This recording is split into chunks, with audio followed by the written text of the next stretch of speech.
Hey everyone, Joe Waxman here, the mediocre astrologer. Meh, he's okay. What's up, everyone? How you doing? In this video, I want to look at Sean Diddy Combs' chart. There's no birth time, but I want to look at it anyway and just point out a few little things. And for comparison, I'll look at Epstein because hey, they're in the same boat. Both getting busted for their pedophile rings, right?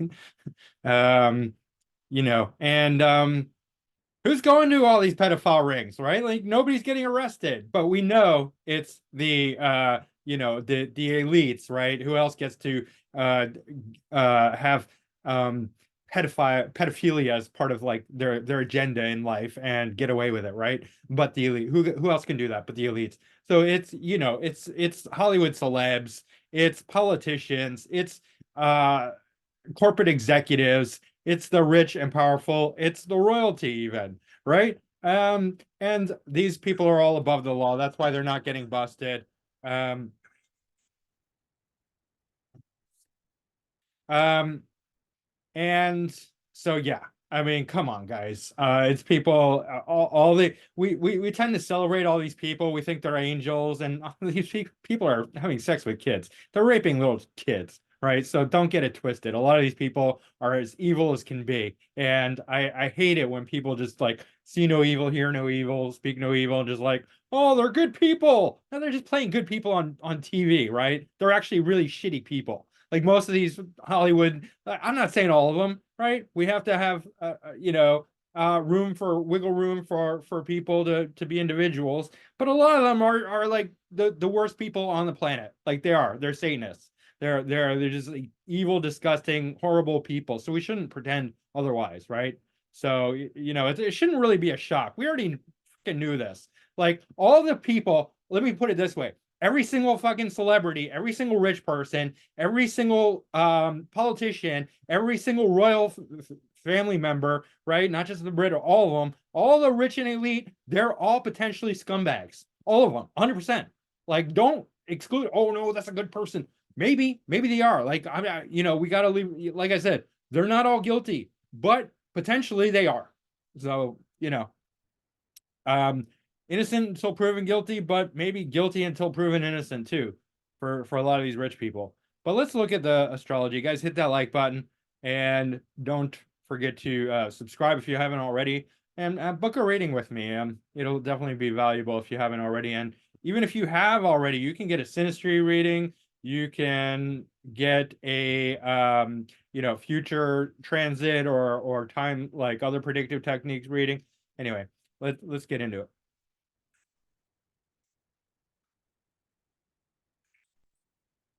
All right, here we have Sean Combs' chart, and it's not timed, right? Like, so this is not the houses, so don't get it twisted. We don't have a time. This is a XX rated. It's not meaning it's pornographic or anything, but there's no timing, so it's called XX rated. But anyway, so he's a Scorpio Sun, Mercury, Neptune. So yeah, Scorpio obviously can potentially lend itself to themes of criminality, right? Because here it's other people's money, it's Scorpio, it's power, it's psychology, it's intimacy. Scorpio directly deals with other people, right? In a very dominant way, wanting to control them, right? Wanting to take from them. Scorpio really takes what it wants. I mean, that's kind of its nature. It's taking what it wants. It's so dominant, right? It can be very charitable, right? Don't get me wrong. It's not like Scorpio is a bad sign where everyone's Scorpio is a bad person. No, not like that at all, right? Scorpio could be equally as charitable, but on the low side, on the negative side, it can be very narcissistic. It can really take what it wants. It can deal with drugs, sex, right? Destructive stuff, life, death, rebirth, criminality, all that. He does have Neptune in Scorpio, which Neptune in Scorpio is a pretty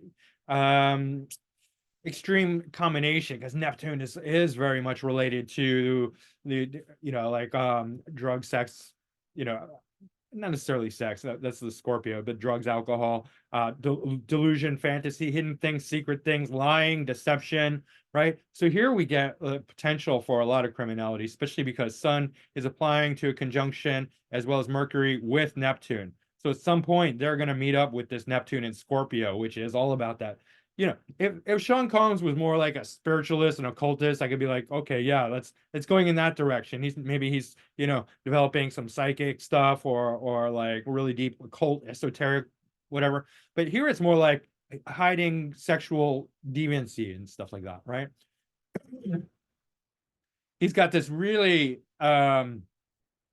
like buttery conjunction of Venus and Libra and Jupiter and Libra by 1 degree. It's separating, but it's still very strong. And I think Matthew McConaughey has this conjunction as well.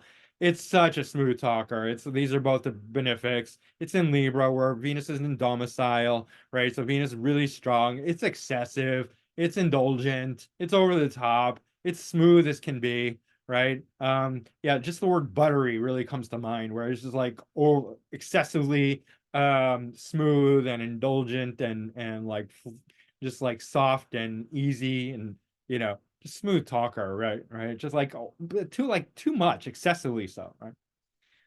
Um, yeah, it's separating from Uranus, so it's bringing in actually somewhat of a Uranian vibe. It's in co-present with it, and both of these planets would have passed over Uranus recently, so bringing in that radical element that is sort of almost like hidden or in the past. It's sort of like underneath this like buttery, sugary Venus Jupiter conjunction in Libra, which will allow him to be like this ultimate schmoozer, right?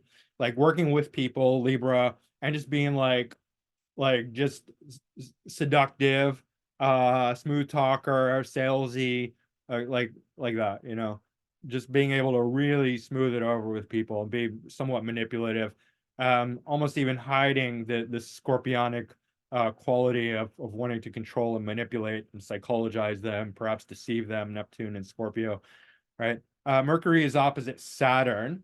So communication with authorities or people in authority is definitely on the table, because the opposition represents two people, right? Working together in some kind of relationship. Mercury communication related to his son. This is more him, right? And then Saturn, one of the malefics. We don't know if it's a day or night chart, so we don't know which is which, but Saturn in general will represent authoritative people, older people, people in positions of power. So he's talking to people in power, right? Communicating with people in power. Um, South Node is conjunct Pluto in Virgo. And this is a separating aspect. South Node is moving towards the lower degrees, moving towards Moon. So it's applying to Moon, but separating from Pluto. And it shows a destructive past, right? So something in his youth, something in his childhood, something in the first half of his life that was very Plutonic. Pluto and Virgo. Virgo is can be very aggressive, especially with Pluto in it, right? It's going to be a fighty combination, dealing with conflict, dealing with mundane stuff, but definitely very Plutonic, which is all the scorpionic themes of power and control, strategy. Pluto's big on strategy and masterminding, like really like developing a plan to sort of gain control, gain power over others, right? It can be abusive. It can show a lot of destructive uh, relationships or experiences, right? In general, right? I mean, there's a lot of ways this can go, and we don't know what house it's in, but we see that South Node's applying to Moon, towards a conjunction, and that's not necessarily bad. That's interesting. Definitely shows when South Node and Moon come together, there's a lot of intuition, a lot of really strong intuition, psychic intuition, sharp-mindedness. So he's probably very clever, especially in Virgo, right? He's really, really clever. He's really thinking about things in a analytical way, but deeply psychological as well, and some strong intuition there. Obviously not strong enough. The real difficulty comes with Mars and Saturn here, right? We can see that Mars is at the anaretic degree of Capricorn, but it's applying to a square with Saturn. And we don't know which is the outer second malefic, but we'll just take them both to be malefics, right? Mars also applying to Ceres, which also would be malefic because Ceres definitely has a malefic element to it. Um, with the mythology and everything, about loss and Hades, the daughter Persephone going into Hades, coming back for only half the time and all that, right? But dealing with ideas of loss, right? But Mars applying to Saturn in a square is not good, right? And yes, Mars will be in Saturn's sign. It's exalted, or yeah, exalted in Capricorn. But when it perfects the square, it'll be in Aquarius, still in Saturn's sign. But the problem is Mars is actually malefic towards Taurus, and because it's opposite its domicile, right? So Mars is going to have a really negative effect, influence on the Saturn at some point in the future, right? Applying aspects can resonate at different times, but at least one time very strongly it'll happen where this will perfect in the future at some point, and this Saturn is going to be negatively influenced, right? And this relationship that he has with Saturn is going to go bad. Saturn being government, right? Literally, or people in authority, people in high places, people in powerful places. This is his Mars, which is dispositing his Mercury, his Sun, his Neptune. So it's related to him, is negatively influencing the people in charge. And this relationship that he has is going to go bad. It's going to go sour. So yeah, that's very prominent in his chart. There's also the North Node in Pisces, which is relating to this Neptune in Scorpio, right? Also tying in the Jupiter as well. But Pisces relates to hidden things, secret things, deception, right? All the Neptunian themes. Creativity and imagination. So it's good for music. I don't know if he's made any music in a long time, right? He's probably just dealing with his, blackmailing people, inviting them to parties and recording them and being like, pay me or whatever. I don't know how the deal works, but like, once he got, you know, how's he staying rich when he's not even doing anything? I don't know what he's doing. Maybe he is. I don't know. But he's not making music as far as I know. Maybe he is on the back end. Maybe he's like in secret. I don't know. I have no idea. Anyway, this is his honeypot, right? North Node in Pisces, tied to Neptune and Jupiter. But this this Jupiter Venus is separating, so it's not going to be like forever, right? It's smooth and like, um, as Venus will progress, it's going to move into Scorpio, and that's going to break this sort of dynamic of Venus Jupiter being excessively sweet and seductive and overly like buttery and schmoozy, right? So anyway, future is not looking great for Sean Combs, Diddy, but let's also look at. I want to look at the prenatal lunation because that's interesting. I guarantee you that I already know because I looked at it, but it's in Libra, right? So he's learning how to be scorpionic, and it shows that there will be a twist between a dramatic twist between Libra and Scorpio, right? Libra, relationships equal law abiding. Scorpio, relationships that are intimate and unequal and non-law abiding, above Libra, above the law. Scorpio really feels like it's above the law. It doesn't have to abide by the law. That's for pedestrians. That's for people beneath me. I'm Scorpio. I'm above the law. I do whatever the fuck I want, right? I take money. I don't ask for it. I don't work for it. That's Scorpio, right? But this conjunction is pretty good. In fact, this where he's coming from, you could say where he's coming from, right? The prenatal lunation. It's in Libra. It's conjunct Jupiter. Uranus and Mercury are there. I mean, Uranus is going to definitely radicalize things, make things more unpredictable, more unique, more like comedy, politics, social rhythm, music, all those things. But Jupiter is definitely going to bless this sort of lunation, right? But if we go to the next one, where he's heading, then we see that's in Scorpio, and he's at the balsamic phase, right, in his natal lunation. So pull it back. This lunation, this postnatal lunation is um co-present with Neptune. That is 11 degrees, but still.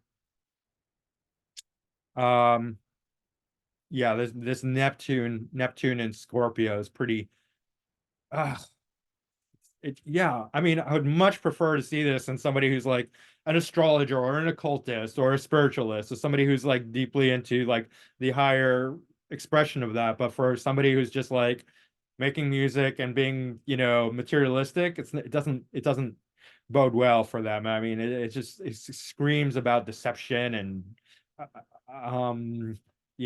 illegal activity and drugs, alcohol, sex, secrecy, hidden things, lies, um, yeah, yeah, criminality. hmm Um, Tied to it's trying the North Node in Pisces, so it's pretty harmonious with that, but not in a good way, right? And then we see the square with Mars and Saturn. Um, we could equally look at transits. This is right now, but it's still pretty close. So like Pluto in Aquarius was just transiting over his Mars, so activating his Mars. It's going to go back and forth. It's already been going back, so it's been activating this Mars, which is highlighting this square with this very malefic square. Pluto itself is applying to a square with Saturn, right? So we could see like um, yeah, this very malefic Mars Saturn square, Pluto Saturn square. That's not good. Um, that's being activated. Um, Neptune is definitely going to activate this North Node, right? So Saturn in probably not a good way, right? Saturn towards the North Node is sort of blocking his direction. Saturn being authority, right? Mars to Saturn also um a bad omen for his sort of destiny, North Node and Pisces. Um this applying conjunction, applying square, applying opposite, applying any difficult aspect, hard aspect with Mars and Saturn, it's going to be difficult, right? Always. It's going to show really bad things, right? Um, whether it's the boat hitting the bridge or Diddy getting busted. Um, it's malefic, pretty much always. Um, let's see what else. Uranus and Taurus. Uranus is over. I mean, it's been over in the same sign as Saturn, so just combination of things, I think. So, yeah. Let's look at Epstein. Epstein has a very different chart, but um, we're going to see some similarities, in fact. Okay, so Jeffrey Epstein, this is a time chart. Jupiter or Sag rising with Jupiter in the sixth. So he's about service, right? He's about doing what he's told. He's about serving others. Um, Jupiter in Taurus is I have Jupiter in Taurus, but in the sixth house shows that this is about daily work, mundane stuff, um, in a very Jupiterian way. I bet he likes to cook, right? Jupiter and Taurus in the sixth. I bet he likes to cook. That's besides the point. But he kind of does what he's told. Like, um, there are people in powers who put him in that position that he was in, right? And he's serving. He's doing a service. Not to That's not an excuse. That's not to sort of get him off the hook for agreeing to it, but he is sort of service oriented. It's his ascendant lord, and it's applying to a square with the nodes, which means that um, at some point he's going to face something very difficult and conflictual, right? Relating to the sixth house, relating to um, daily activity, conflict, right? It's actually tied to his fourth house because it's the fourth ruler. and Jupiter's ruling the fourth house, right? So by this you can see Mars Venus, it's also separating, but this is almost similar to Diddy's conjunction of Venus Jupiter, but it it's different. Venus is exalted here. Um, it is separating, but Mars and Venus, when they come together, it's kind of like man and woman coming together, right? It's very sensual, very sexual, very passionate.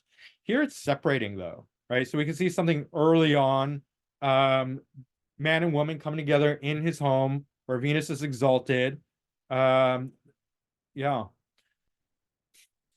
Venus and Jupiter are actually in mutual reception here. So sixth house, fourth house, daily, home activity. Um, and this actually makes me think that he would be a really good cook because sixth house, fourth house, right? Brick and mortar homes, daily. But anyway, um, it's not relating to that here, at least not alone. But so Venus ruling the sixth house, the mundane daily life, also the 11th house, the community networks in home, brick and mortar, right? So he's probably got like a really nice home. I'm being facetious. He has a sex island. We know that. Represented by Mars and Venus and Pisces here. Um, and yeah, it's tied to the 11th house as well as the sixth house. Sun's in Capricorn at the anaretic degree. So there's actually going to be, we can see like a shift in energy from Capricorn to Aquarius in his life. He was a mundane businessman of some sorts. I can't remember what, but then he shifted into this role as sort of Mr. Sex Island. He didn't do it on his own. These are higher ups involved.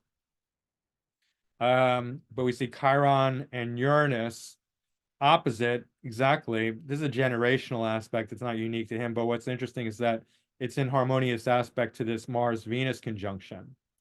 Mars ruling the fifth house. Fifth house is children. Mars ruling the 12th house, secrecy and hidden things and exotic things, foreign island, exotic, right? But Chiron, so Uranus in Cancer in the eighth house would be something quite shocking in secrecy and with intimate relationships, the house of sex, right? Fifth house is not the house of sex. Fifth house is the house of children. Unless you're a pedophile, which some people are, fifth house and sex don't go together. You don't have sex in a kindergarten. Go fuck yourself, right? Like that's stupid. Shut the fuck up. Anyway, eighth house is sex. And here we have a very radical kind of planet Uranus in Cancer, a water sign in the eighth house. So there's something very, very different. Chiron, very unique, going on in his sex island, in his home, which we know is having sex with kids who are trafficked, right? By people in high places like Obama, Biden, right? All these rich, not the only ones. There are many other presidents who've done similar things, right? We can also see that the sun is applying to the north node in a conjunction, and so an eclipse is within range of his birth. Let's just see that. While we're here, let's look here. All right. Everything's direct. Well, Uranus and Pluto are retro, and Ceres is station. Venus and Jupiter have super high marks, scores, and are mutual reception, right? Sixth and fourth lords. So those are giving him tons of success. I mean, it's a night chart, so Venus is the most exalted planet, the most the benefic of sect, the best benefic, his best planet. It's exalted in the fourth house, right? So it's sex island, right? But it's also Venus and Jupiter. Jupiter's his ascendant lord, right? So this bodes pretty well for him, right? And he was pretty successful for a while.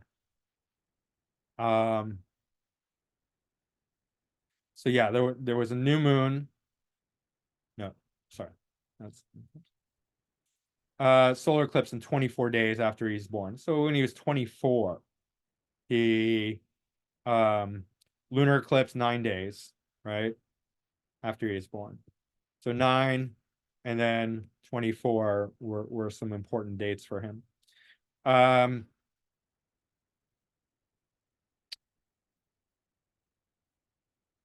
the problem here, main problem, is actually Pluto Mercury have an inconjunct, right?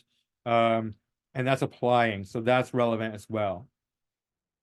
Mercury ruling the seventh house and the 10th house. So that's like very business oriented, right? It could be relationships, but it's also very much about business because 10th and 7th. So seventh house is relationships, but also business partners, business deals, legal things, legal documents, right? Wherever you sign legal. So it's very much about business as well. He does have this series in Gemini stationary. I don't know how that's going to, there's probably some, I mean, there's definitely some correlation. I don't know what that means in regards to Jeffrey Epstein. I'm just being honest. But this Mercury is really tending to finance. It's in Capricorn second house, ruling the 10th and 7th. So it's very business related, but it's deals with the devil, right? In conjunct to Pluto, applying. So this is deals with the devil, business deals with the devil, getting rich through Plutonic activities, which is nuts. I mean, and South Node is separating from Pluto in Leo. That's the same actually signature that Diddy has. Pluto South Node separating in the same sign. He had it in Virgo. Epstein has it in Leo. So that's really interesting. But he does have this business deals with the devil. That's what I'm saying. When it's this in conjunct, Mercury and Capricorn in the second house is very much about money and finances and wealth and security. And yeah, this Pluto and Leo is all about ego and pride. Um, Ninth house can be people in elevated positions, teachers, people traveling, um, people in generally high places, right? Um, but then we see this Saturn. Saturn's exalted in Libra. It's conjunct Neptune. It's in the 11th house. So we see like some sort of community here, network group, with Saturn. With Saturn's ruling second and third house, especially is resources, right? 11th house is also career success, so it's a money house as well. So when the second and 11th 11th house are connected, that definitely points to wealth and career success, which it is in good dignity. Sounds in really good dignity. Third house, so just communication with, third house is also Aquarius, so double themes of community networks, right? Third house Aquarius and 11th house in Libra, so business, community networks all tied together. But Saturn and Neptune shows secret authorities, secret government agencies, even, right? It could mean other things. It's not necessarily like that's always what it means, but we could see like deals with higher up, right? And we know this. Like Jeffrey Epstein was staying in the Queen's cabin somewhere. There's photos of it because the royal family's tied together. Royal Andrew's tied into this whole Diddy thing. Um, so it's we know that like people in high places are very involved with these sex rings because they're the ones who can get away with it. They don't get busted. Prince Andrew's not going to jail, right? Forget it. He could rape all the kids in the world and he still wouldn't face any consequences. I mean, it's ridiculous, but that's the way it goes. But here we can see that Mercury is applying to a square with Neptune and Saturn. The sun is square, but it's separating. Um, so that's something that already happened in the past, happened when he was young. And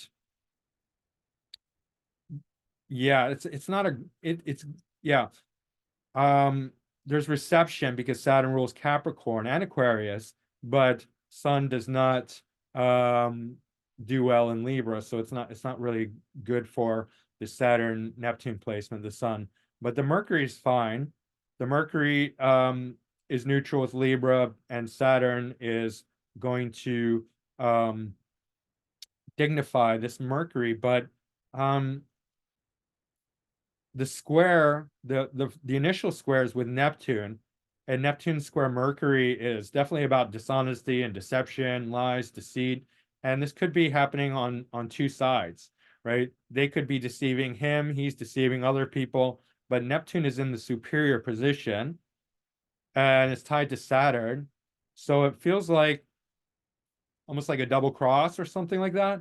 Like perhaps people in the higher position were manipulating him, tricking him, fooling him, lying to him, deceiving him, because obviously he's not going to make a deal that where it's going to be like, okay, you're going to have this island and we're going to pay you tons of money and you're going to have all these, rich celebrities and politicians and royal family and executives come to your island, rape little kids, and then you're going to go to jail and die. Right? Like he's not going to agree to that deal. This is a horrible deal. Like, who would take that deal? Like, yeah, you're going to be rich for a while, then you're going to go to jail and die, right? Whether you kill yourself or somebody kills you. I mean, everyone, it's like Jeffrey Epstein didn't kill himself. Okay, whatever happened, I don't know. Whatever happened, right? But he's not going to agree to that. So he was deceived, obviously, right? Nobody's going to agree to the deal that he got. So he was fooled. He didn't think he was going to get busted. That's that Neptune placement here. But when that Mercury hits Saturn, that's his MC Lord, that's his seventh Lord, that's his business, that's his public perception. He's going down, right? Mercury ruling the 10th house alone, square the Saturn in a where Saturn's superior. Saturn's exalted, but it's still malefic, right? Um, that's a day that's public ruination as well as career ruination. And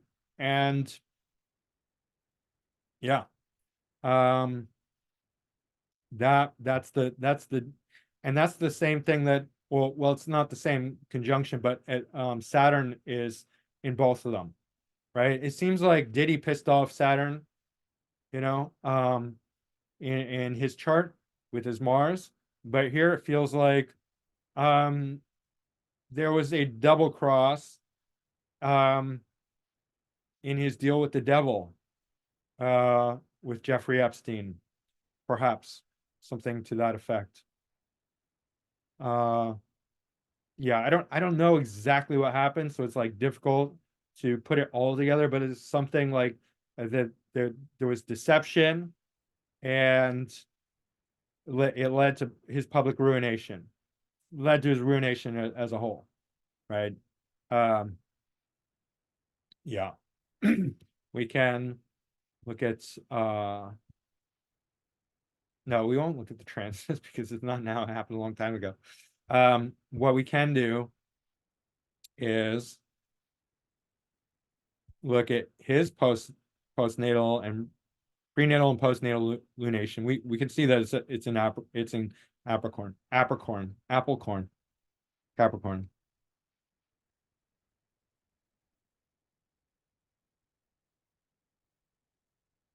All right. 25-degree Capricorn. And we can see that that's actually applying to a square with Saturn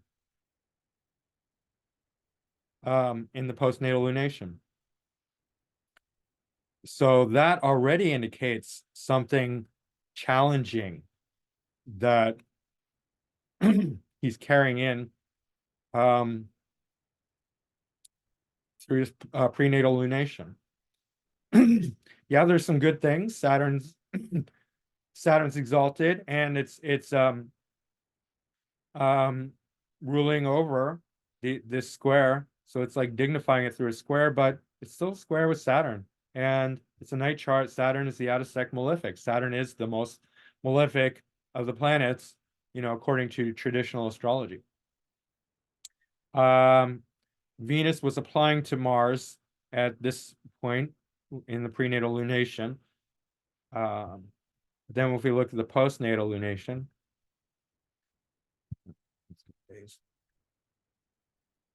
the prenatal and postnatal lunation really describe the theme of your life, the main theme.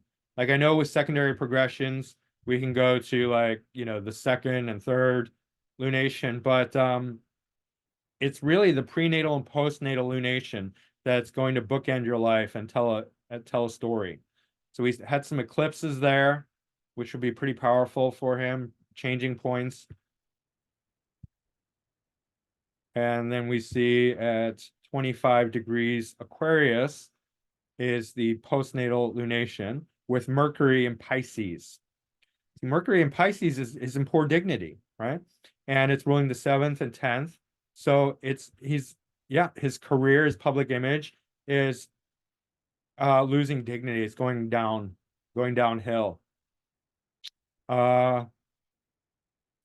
See a trine from Saturn, but I mean that's probably not really well, it's good, but Saturn's still malefic. I think the Mercury really kind of explains a lot there. Um, Mars, Venus separating. Mars is strong, Venus is not strong. And this feels quite aggressive towards that Venus because Mars is very strong here. Venus is very weak, and but it is separating. Mars is conjunct his natal lunation, moon. I don't know if that's relevant. Anyway, yeah, I just think this is interesting. This is like where he's headed. Aquarius. So from Capricorn, from businessman to Aquarius, community guy, Epstein Island community. Um, yeah, third house, friends of Epstein. Well, third house is like casual friends, right? But it also opposite Pluto, so that's pretty destructive. And it's separating, but it went through it. It passed through it. The Pluto opposition. Uh, so yeah. I don't have the dates. I didn't want to go too deep into Jeffrey Epstein's chart because there's other things we could look at, zodiacal releasing, perfections. We could really do a deep dive into like the timeline, but that would just take too long. So I just wanted to look at the main things that seem relevant and interesting. I'm not sure if there's any other aspects that uh, yeah, so like the Jupiter would have perfected the square sometime after he was born, so that's something that's happening in the future. The Mercury Neptune, then Saturn square seems like the most significant thing that he's gonna have to deal with, right? Um, is there anything else? Yeah, Sun seems to be semi-square. This Mars, Venus. I wonder if that's applying or separating. It's applying. So it's separating from Venus, applying to Mars. So that seems to be interesting as well. Mars ruling the 12th house. So like the 12th house would be for prison, right? So this Mars seems to be getting hit as well. Uh Actually both Mars and Venus would be applying to and in conjunct with Pluto. So that also at some point would be an issue. Right? And they are faster moving, generally speaking, than some of the outer planets. So that does seem relevant. I think that's it. Yeah. So I'm not missing anything relevant, but anyway, that's my analysis for Diddy, Sean Combs, and Jeffrey Epstein. The similarities and differences both have that malefic square to Saturn, which Saturn in this case very much representing the government powers that be, as well as the deal with the devil, so to speak, that they made prior to that sort of made them very wealthy and powerful for a while until the tides turned. I mean, if you're going to make a deal with the devil's probably going to double cross you. So you're going to have to pay a huge price for that. Anyway, guys, I hope you found this interesting. If you did, please hit the like button. Subscribe if you haven't already. Book a reading with me. macrogomachine@yahoo.com is my email address. So you can just email me and we'll set it up from there. And yeah, guys, that's it for now. Mediocre astrologer signing off. Man, he's okay. And I hope you're doing okay. Laugh it off, guys. Take a victory laugh, win before you win, and all that good stuff. I will see you again soon. All right. Thanks. Bye.